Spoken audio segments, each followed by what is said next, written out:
Fund തട്ടിപ്പിൽ എന്താ പ്രതികരിക്കുന്നത്? ബിജെപിയുടെ ജനറൽ സെക്രട്ടറിക്ക് പരാതി കൊടുത്തിരിക്കുകയാണ് വീണ്ടും. ഏതാ തെരഞ്ഞെടുപ്പുമായി ബന്ധപ്പെട്ട് ഫണ്ട് തട്ടിപ്പുമായി പരാതി വന്നിരിക്കുകയാണ്. ആണോ? ഞാൻ അന്വേഷിക്കാം. എന്റെ അടുത്ത് വന്നിട്ട് സംസ്ഥാന അധ്യക്ഷൻ ഇതെല്ലാം തള്ളിക്കളഞ്ഞു ആദ്യഘട്ടത്തിൽ തന്നെ.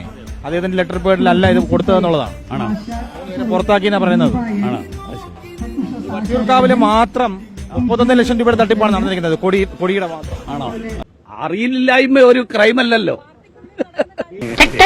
നീ ചിരിക്കണ്ട, നീ ചിരിക്കാറാകുമ്പോ ഞാൻ പറയാൻ കേട്ടോ. അല്ലേ അങ്ങോട്ട് കൂട്ടിയിട്ടുണ്ടാവും, അത്രേ ഉള്ളൂ. അത് ടോട്ടലായിട്ട് വർധനവുണ്ടാവുന്നില്ലല്ലോ. അന്താരാഷ്ട്ര വിപണിയിൽ കുറയുമ്പോൾ ആ അന്താരാഷ്ട്ര വിപണിയിലെ കുറവിന്റെ ഒരംശമാണ് കൂട്ടുന്നതുള്ളൂ. നിങ്ങൾ സാവരിയ ബസന്ത് എന്നുള്ളൊരു പേര് കേട്ടിട്ടുണ്ടാവും വിചാരിക്കുന്നു. ഉസ്ബെക്കിസ്ഥാനിൽ ഒരു പെൺകുട്ടി അവിടെ തലക്കടിച്ച് കൊലപ്പെടുത്തപ്പെട്ടു. അവിടെ മതപരിവർത്തന ശ്രമം നടന്നു. ഇതിനെ അപലപിക്കാൻ എന്താ കേരളത്തിന്റെ മുഖായിരുന്നു? ഡൽഹിയിൽ ആ പരിപാടിയിലില്ലായിരുന്നു.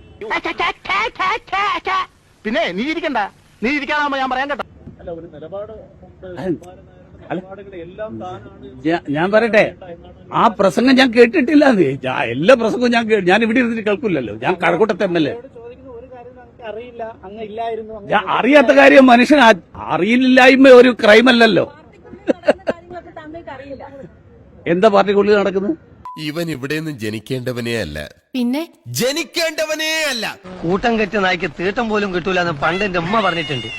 അതെത്ര ശരിയാ. ഇത് കണ്ടോ, ഇപ്പൊ 10 പൈസക്ക് പോലും ഗതിയില്ലാതായി.